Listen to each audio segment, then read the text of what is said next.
The unsolved riddle of the third planet, the great crystalline chamber of the Galactic Defense. Council hummed with tension as representatives from 47 different worlds gathered for an emergency session. Admiral Krex, his scaled hide bearing the scars of 100 battles, stood at the center of the vast circular hall. His yellow eyes swept across the assembled delegates, each one representing a civilization that had conquered dozens of star systems. But today, they were here to discuss their greatest failure. Fellow council members, Krex began, his voice carrying the authority of someone who had never lost a war until now. We face a mystery that threatens the very foundation of our galactic order. For 80 standard cycles, we have watched as 15 different civilizations have attempted to claim the third planet of the Sol system. Not one ship, not one warrior, not one probe has ever returned. A ripple of nervous energy passed through the chamber. Commander Zala, her forearms crossed in a gesture of defiance, spoke from her position near the tactical displays. Admiral, with respect, we are speaking of primitive beings who have barely mastered nuclear fusion.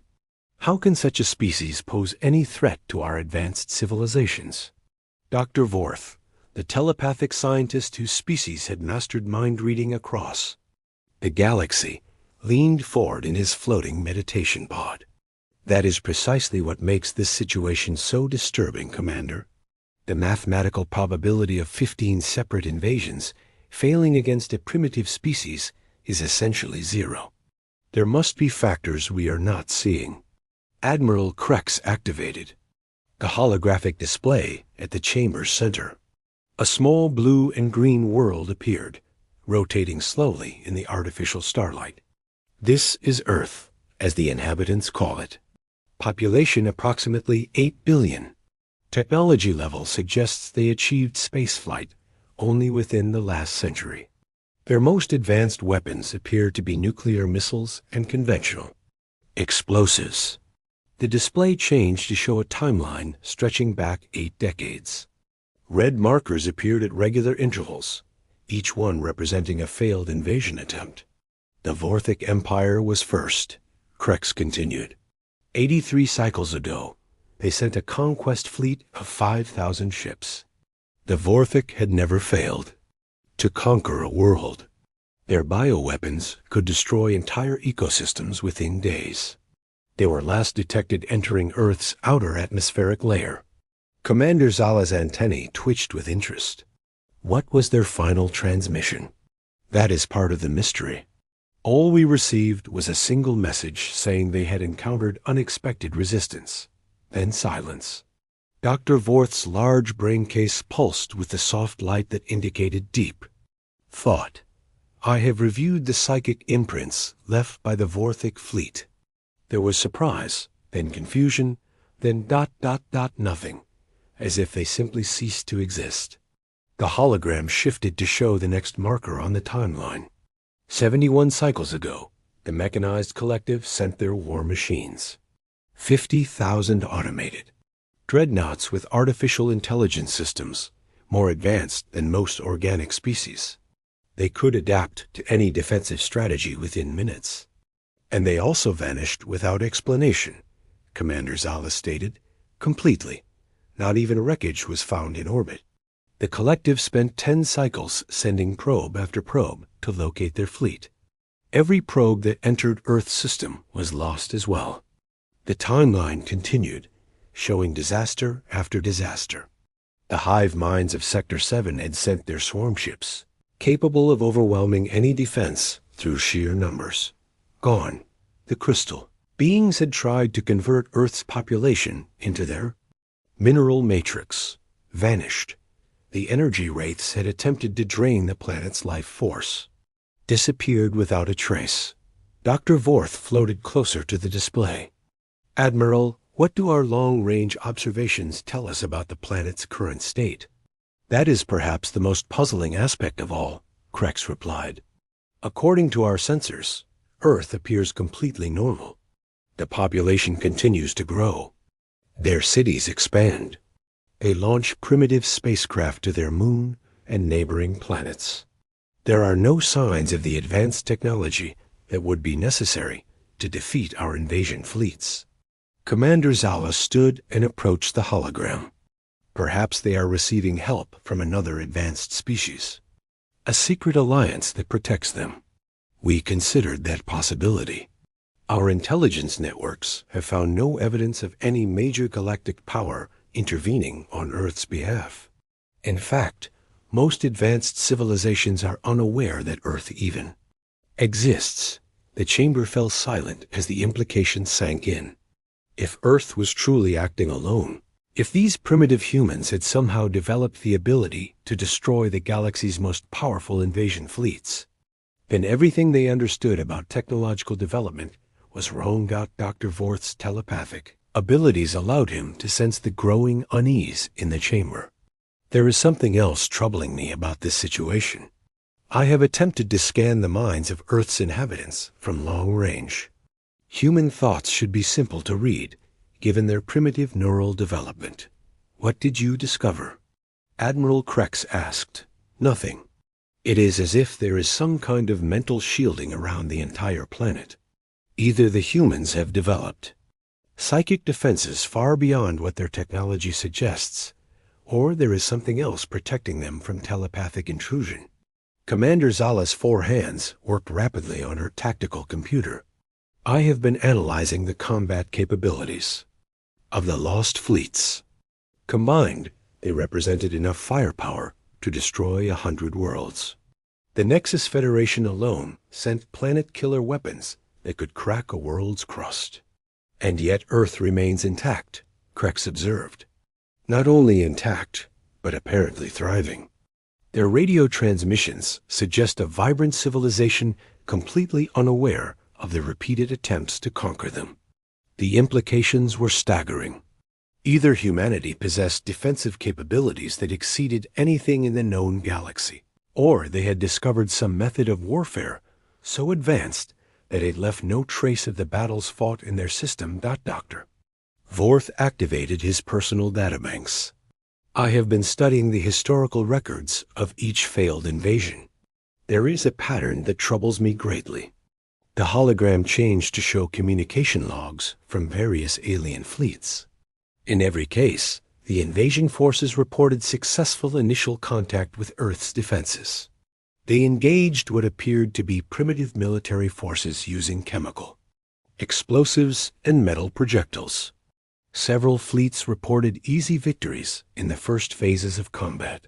But then something changed, Commander Zala realized. Exactly. The moment each fleet believed they had achieved victory, their transmissions became confused and panicked. They reported encountering technology that should not exist. Advanced energy weapons, defensive systems that adapted to their attacks, and coordination that suggested a unified planetary defense network. Admiral Krex studied the data with growing concern. Are you suggesting that the humans deliberately appear weak in order to lure invasion fleets into a trap?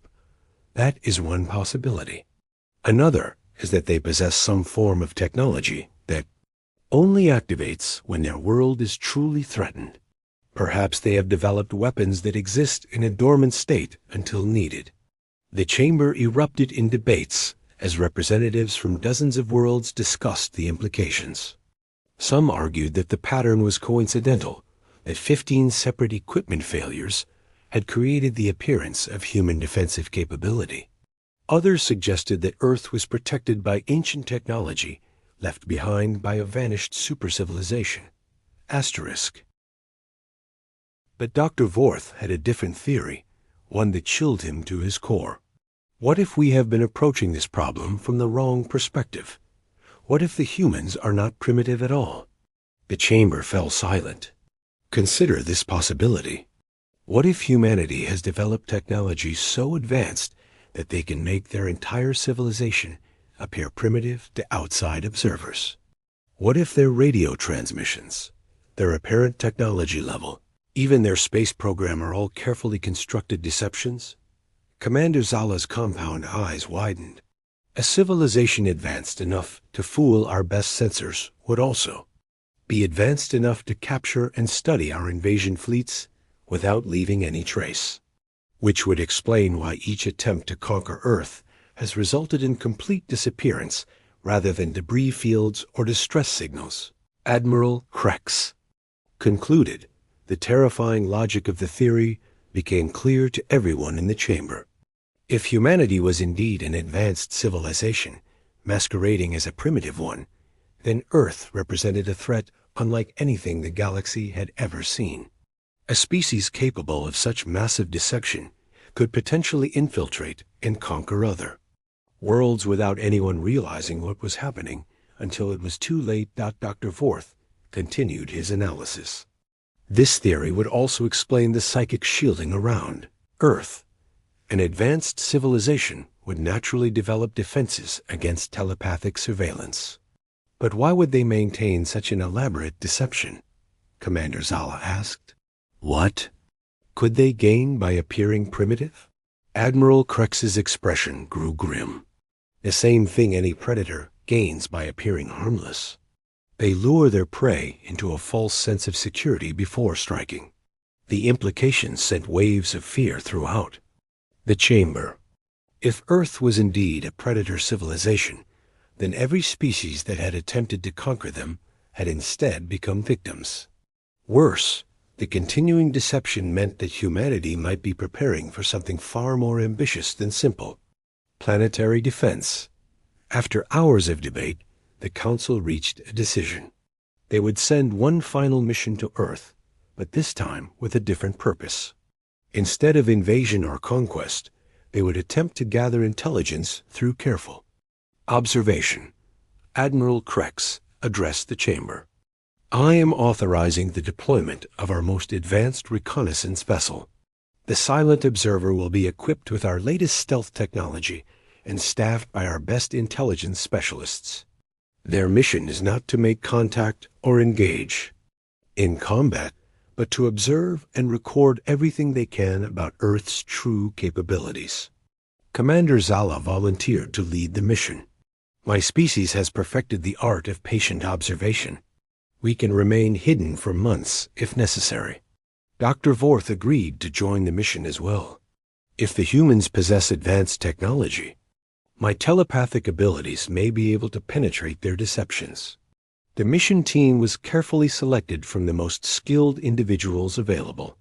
Along with Zala and Vorth, the crew included Master Engineer Thane, whose cybernetic enhancements could interface with any known technology, and Captain Nexus, a pilot whose reflexes had been enhanced through genetic modification. As the Silent Observer prepared to depart, Admiral Krex gave them their final briefing. Remember, your primary objective is information gathering. We need to understand what happened to our missing fleets and whether Earth poses a threat to galactic civilization. Under no circumstances are you to engage in hostile actions or reveal your presence. The stealth ship launched from the Council's hidden base, its advanced cloaking systems making it virtually invisible to conventional sensors. As it began the long journey toward Earth, the crew had no idea that they were walking into the most sophisticated trap in galactic history. On Earth, deep beneath the mountains of Colorado, President Sarah Chun reviewed the latest intelligence reports with her top advisors. The planet's hidden defense network had detected the approaching vessel weeks ago, and preparations were already underway. Another scout ship, General Martinez observed. Same pattern as the others. They always send reconnaissance missions after their invasion fleets disappear. Dr. Elizabeth Hayes, Earth's leading expert on alien psychology, smiled. Good. We've learned more from their scouts than we ever did from their invasion forces. Each one teaches us something new about galactic civilization. President Chun nodded. Begin Protocol 7. I want everything ready for their arrival. And make sure our surface installations continue broadcasting those primitive space program updates. We can't have them getting suspicious. As the Silent Observer raced through space toward its rendezvous with destiny, neither the alien crew nor Earth's defenders realized that this encounter would finally reveal the truth about humanity's greatest secret. The galaxy was about to learn why no one ever returned from assaulting Earth, and the answer would change everything they thought they knew about the nature of power in the universe. Asterisk. The Silent Observer's discovery. 3 weeks into their journey toward the Sol system, the crew of the Silent Observer maintained their careful watch as Earth grew larger on their displays. Commander Zala studied the sensor readings with her 4 compound eyes, searching for any sign of the advanced technology that might explain the disappearance of 15 invasion fleets. Maintain maximum stealth protocols, she ordered. I want U.S. invisible to everything except the most advanced detection systems. Dr. Vorth floated in his meditation pod, his large brain pulsing with concentration as he attempted to probe the minds of Earth's inhabitants. I am detecting human thought patterns, but they seem scattered, unfocused, very primitive emotional responses to daily activities. Master Engineer Thane's cybernetic implants flickered as he analyzed the planet's electromagnetic emissions. Their technology signatures match our intelligence reports. Nuclear power plants, chemical rockets, basic computer networks. Nothing that should pose a threat to our most primitive scout ships, let alone full invasion fleets. Captain Nexus piloted the ship with enhanced reflexes, keeping them in the perfect position for observation while remaining undetected. Commander, I'm reading something unusual. There are artificial structures throughout the asteroid belt, but they're giving off minimal energy signatures. Commander Zala moved to the tactical display. Show me.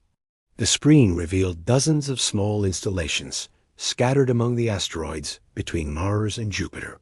They appeared to be mining operations or research stations, but something about their positioning seemed deliberate. They look abandoned, Thane observed. Power levels are barely detectable. Dr. Vorth's telepathic senses suddenly flared with alarm. Something is wrong. I am detecting organized thought patterns from multiple locations throughout the system. The mental activity is far more complex than primitive humans should possess. Before anyone could respond, their stealth systems began registering impossible readings. Captain Nexus's enhanced reflexes kicked in as alarms sounded throughout the ship. Commander, we're being scanned by sensors that shouldn't exist in this system. Power levels are off the charts, and the scanning frequency is adapting to our stealth. Technology in real time. Commander Zala felt her warrior instincts engage. Evasive maneuvers. Take us to the outer system immediately. But as Captain Nexus engaged the engines, 3 ships materialized around them, as if they had been invisible until that moment. The vessels were clearly of human design, but their technology was decades ahead of anything their intelligence suggested the species possessed. Unknown vessel. A calm voice spoke in perfect galactic standard. This is Captain Rebecca Torres of the Earth defense ship Prometheus. Please identify yourself and state your intentions in our system. The bridge of the Silent Observer fell into stunned silence. The humans weren't supposed to know galactic standard. They weren't supposed to have ships that could sneak up on advanced alien scouts.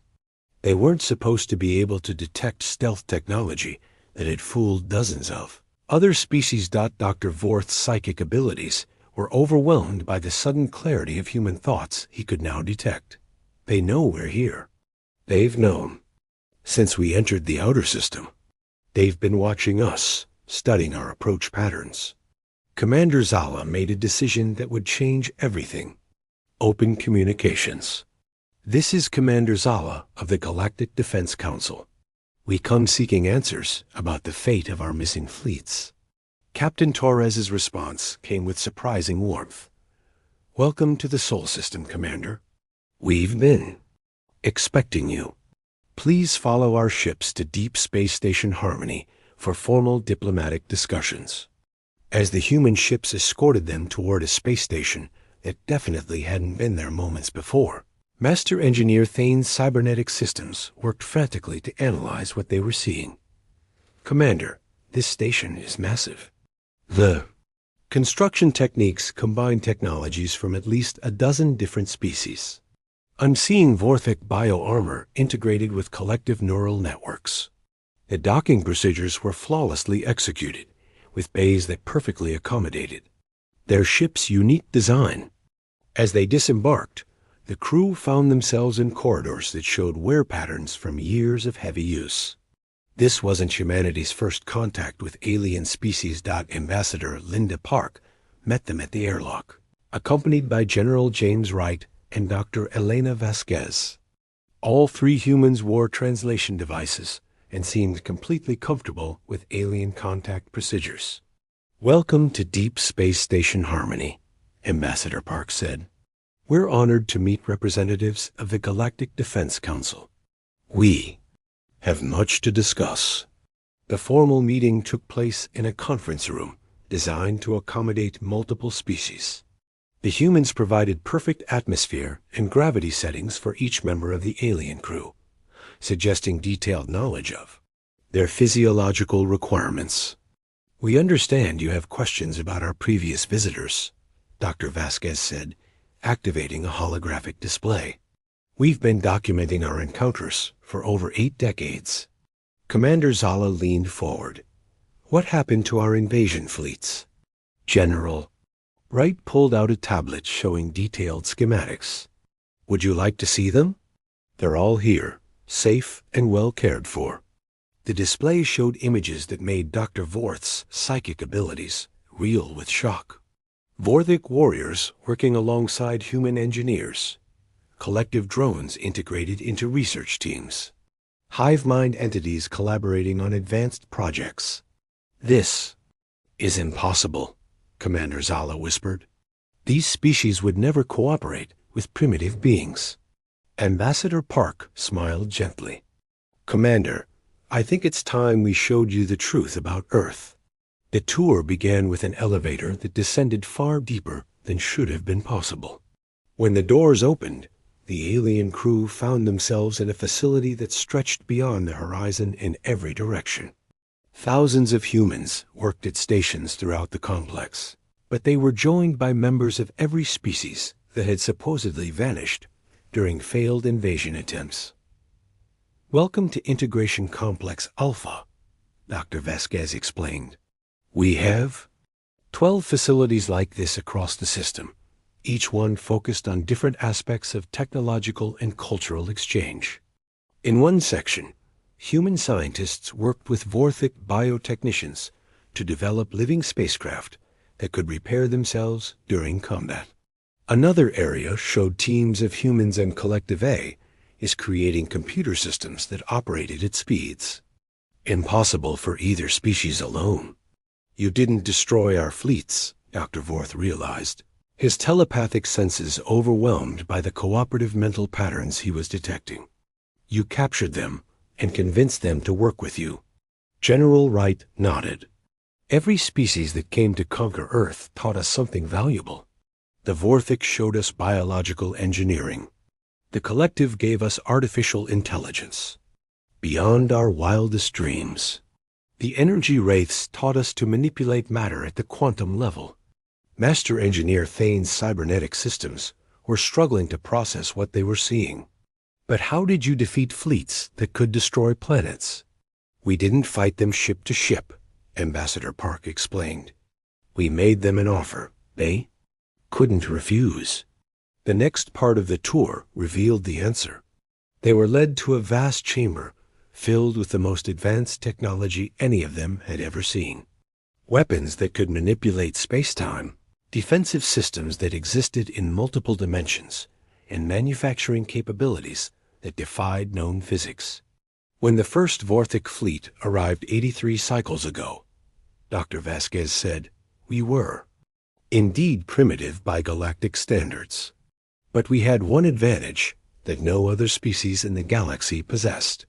What advantage could primitive humans have? Commander Zala asked. We were completely unpredictable. Every species in the galaxy follows similar patterns of technological development, similar methods of warfare, similar approaches to conquest. But humans develop differently because we were isolated from galactic civilization.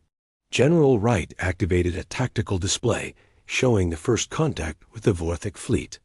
When they arrived expecting easy conquest, we offered them something no one had ever offered before: partnership instead of domination. The display showed human negotiators meeting with Vorthic commanders. Instead of surrender or resistance, the humans had proposed joint research projects, cultural exchange, and shared exploration of the galaxy. Most of the Vorthic war leaders were fascinated by human unpredictability, Ambassador Park continued. They had conquered hundreds of worlds using the same techniques, but they had never encountered a species that responded to invasion with curiosity instead of fear. Dr. Vorth's telepathic abilities were detecting something extraordinary in the human minds around him. You genuinely wanted to learn from them. Your interest in their technology and culture was completely sincere. Of course it was, Dr. Vasquez replied. Every species that came to Earth brought knowledge and capabilities we had never imagined. Why would we want to destroy such valuable teachers?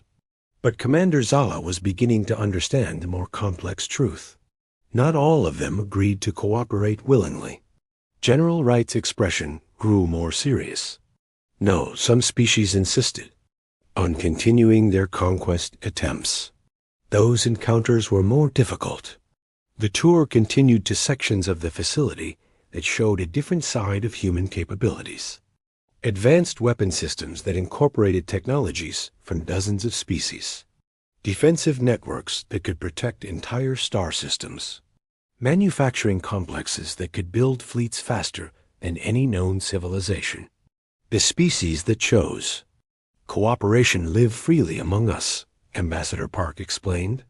They work on projects that benefit everyone, explore new worlds alongside our people, and help us understand the galaxy we're about to join. And the others? Master Engineer Thane asked, though his cybernetic systems had already detected the heavily secured sections of the facility. They remain our guests until they change their minds, Dr. Vasquez said diplomatically. We found that given enough time and exposure to human culture, most beings eventually prefer cooperation to conflict.